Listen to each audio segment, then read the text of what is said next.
This is not the time to get squeamish, to start making excuses, to start muzzling your testimony or morphing your theology. No, Jesus has made it clear that there will be an assault on truth.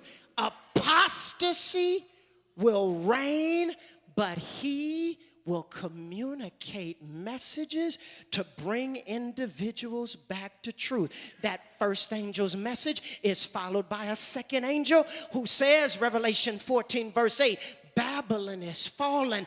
That old system that tried to conquer God's people, that tried to play a counterfeit on God's people as if they were God. Don't let anybody make you think that somebody sitting up in Washington got control over you. No, there is a God who sits on the throne and he has all power in his hands. He lifts up kings and he takes down kings. And I want you to know there is nothing he can do to me or throw at me or put on me that doesn't have to first go through the loving hands of my God.